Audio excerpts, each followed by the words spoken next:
আজকে আমি আর দিদি আমরা যাচ্ছি আমার বাপের বাড়িতে বিশেষ একটা কারণে। তো আমরা প্রায় চলেও এসেছি। তো দেখো এদিকটা কত সবুজ, কি ভালো না লাগে, তাই না?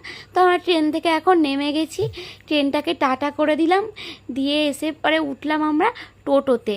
টোটোতে উঠে 5 মিনিটের মধ্যে বাপের বাড়ির রাস্তার সামনে চলে এসেছি। তো এখান থেকে 2 মিনিট হেঁটে চলে এলাম বাড়িতে। এসেই আমি তাড়াহুড়ো করে আঁশফল পাড়তে চলে গেছি।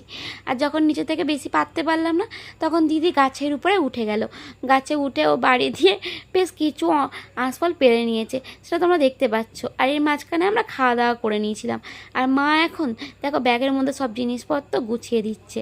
আর দেখো এই আমার ভাই, ও চলে এসেছে বাইক নিয়ে, ও আমাদেরকে ছাড়তে যাবে। তো মা কাকিমা ওদেরকে টাটা করে আমি এখন স্টেশনে পৌঁছে গেছি আর ট্রেনের জন্য অপেক্ষা করছি। ট্রেনও চলে আসলো, ভাইকে টাটা বলে আমরাও বাড়ির দিকে চলে গেলাম। তোমরা আমাদের ভিডিওটা লাইক কমেন্ট করে দিও।